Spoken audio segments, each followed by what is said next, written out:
구글에서 얘기하는 것처럼 해외 관광객들의 길 안내를 위해서가 주된 목적은 아니라고 봐집니다. 그게 이제 명분이겠죠. 근본적으로 공간정보 산업 관련된 뭐 스마트 시티라든가 자율주행이라든가 그다음에 O2O 시장들, 그다음에 심지어 이제 로봇 배송이라든가 드론 배송이라든가 이런 것들이 다 지도하고 관련이 있거든요. 지금 저희가 이제 공개하고 있는 일대 25,000도로는 이제 세부 서비스를 탑재하기가 한계가 있죠. 그래서 그것들을 좀 적은 비용으로 해결하기 위해서 1대 5천을 요구하고 있는 거 아닌가.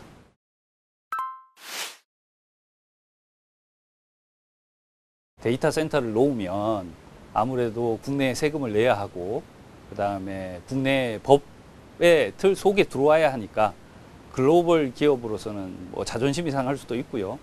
그 다음에 소득의 상당 부분이 이제 밝혀지고 또 거기에 따른 세금을 내야 하기 때문에 손실이 발생하겠죠. 그러니까 최대한 그거 없이 가져갈 수 있으면 구글 입장에서는 이득이니까. 고정밀 지도라고 하는 건 지도 안에 들어가는 레이어를 얼마만큼 이제 상세한 걸로 정의하느냐. 그래서 1대 5천은 뭐 고정밀이 아니고 1대 1000은 고정밀이다 라고 하는 정의는 잘못된 거고요. 정밀도는 상대적인 개념이기 때문에 1대 25,000보다는 1대 5천이 고정밀이고요. 1대 5천보다는 1대 1000이 고정밀이죠.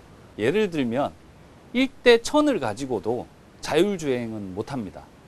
왜냐하면 1대 1000에도 도로 폭과 도로 중심선 정도가 나오지 차선이 나오지 않거든요. 1대 5천도 도로 중심선과 도로 폭이 나오기 때문에 1대 1000과 1대 5천은 사실 레이어상에 크게 차이가 없습니다. 1대 1000은 한 107개 레이어 정도가 있고요. 1대 5천은 한 92개 정도의 레이어가 있어요. 그 차이가 그렇게 크지 않고요.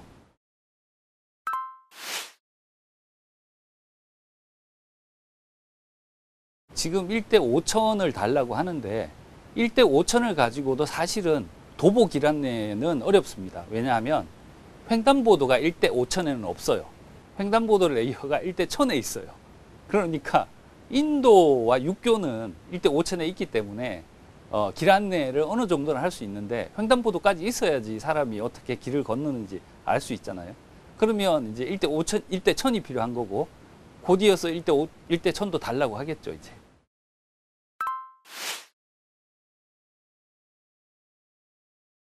일본 같은 경우의 사례를 보면 일본이 국가적으로 1대 5천 데이터를 반출한 건 아니고요.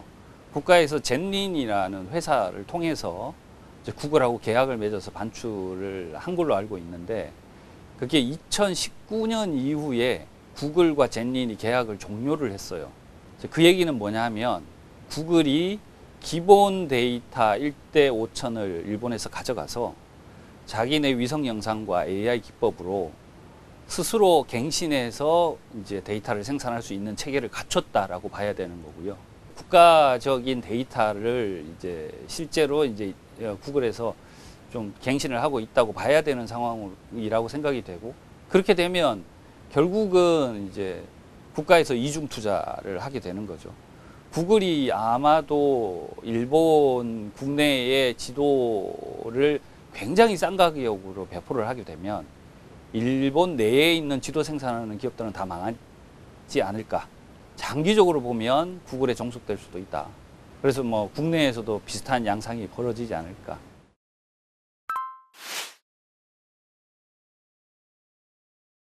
지도 관련해서 기업의 유형을 한 3가지 정도로 구분할 수 있거든요.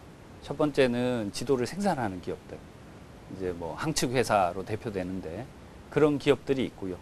그 기업들은 이제 주로 국가에서 지도 갱신이나 새로운 지도 생산하는 사업들을 발주받아서 유지하고 있는데 그런 기업들이 일단은 제일 먼저 타격이 시작될 거고요. 그 다음에 그렇게 생산된 지도를 가져다가 웹 서비스를 해서 거기에서 다양한 뭐 광고 수익이라든지 부가 서비스라든지 이런 것들로 수익을 얻고 지도 서비스하는 자체로 API를 통해서 수익을 얻는 게 지금 네이버 다음의 형태고요. 세 번째 유형은 그 지도 서비스를 활용하는 뭐 오토 기업들이라든지 배송 기업들이라든지 그다음에 뭐 스마트 시티라든지 자율주행이라든지 뭐 이런 것들 구글에서 가져가서 자체 갱신을 하기 시작하면 국가에서도 지도 생산하는 기업 항축 회사들한테 매년 거의 1,000억에 가까운 비용을 발생시켜서 지도를 생산하고 갱신하는데 그게 구글에서 자체 생산하면서 한국 정부한테 우리 100억에 줄게 라고 하면 기업들은 못 가져갈 거잖아요. 정부도 비용 효율화를 해야 되니까. 그래서 뭐 한 10년, 20년이 지나면 항축업체들은 없어질 거고 그러면 이제 구글의 지도가 종속이 되겠죠. 그게 국방부나 국정원에서 가장 우려하는 게 아닐까 싶고요. 이제 그때 돼서 구글에서 우리 한 2천억, 3천억 받아야 될 거야 라고 하면 한국 정부에서 다시 항축회사를 만들어내야 되는 이상한 구조가 되겠죠. 네이버는 사실은 글로벌 시장에서 보면 뭐 한 중견기업이 될까요? 근데 대기업하고 경쟁을 해야 되니까 일단 네이버는 API 서비스를 국내 기업들한테 받지만 구글은 글로벌 기업들한테 받잖아요. 그리고 거기에 광고 수입이 붙으니까 거기도 마찬가지로 물량 공세가 들어와서 국내에 있는 이 광고 그 다음에 지도 API 서비스를 가져가고 나면 다음에는 네이버도 그 사업을 접어야 되겠죠. 그러고 나면 구글에서 다시 금액을 올리겠죠. 자본의 논리상 기업의 규모가 공정한 경쟁이 안 되는 구조로 갈 게 보인다.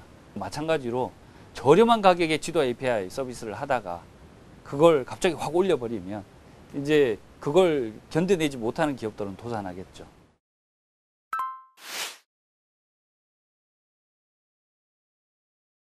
데이터는 오픈해서 많은 이제 수익을 창출할 수 있는 구조로 가야죠. 우리도 글로벌 기업을 만들어야 되니까 그거에 맞는 장치들을 만들어 가야겠죠. 그거의 가장 우선적인 게 법인 거고요.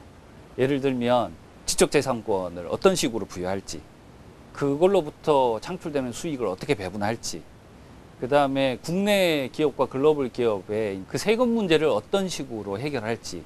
단적으로 예를 들면 미국에서는 지금 관세를 높이면서 자기네 그 미국 영토 안에서 생산하면 관세 없이 하고 외국에서 들어오면 관세를 높게 받아서 형평성을 맞추겠다는 거잖아요. 저희도 그런 방식이 가능할 것 같거든요. 그런 방식으로 도입하는 게 예를 들면 비싸게 사가라. 국내 기업이든 해외 기업이든. 대신 국내에서 세금 내는 기업들은 그 세금 가지고 포인트를 주겠다. 그 다음에 레이어에 대한 조정. 지금은 이제 축척 가지고 조정을 하고 있거든요. 공간정보 구축 및 관리 등에 관한 법률에서 1대 25,000은 허용이 돼 있고 1대 5,000도 사실은 관광 및 특수 목적으로는 허용할 수 있게 돼 있어요. 그래서 관광 목적으로는 레이어를 일정 부분 축소 편집해서 줄 수 있어요. 지금도 가능한 방법인데 이게 이제 반출을 해달라는 게 특정한 레이어가 아니라 1대 5,000을 반출해달라고 하니까 이게 계속 걸리는 문제죠. 협상에서 밀려서 오픈할 수밖에 없으면 3, 4년 정도 단계별로 하겠다. 그래서 첫 해에는 뭐 요런 레이어, 두 번째 해는 이런 레이어, 그 사이에 법률을 좀 개정하고 뭐 다양한 방법들이 연구될 수 있을 거라고 보여집니다. 다만 이제 급격한 개방은 좀 최대한 막아보자라는 게 맞을 것 같고요.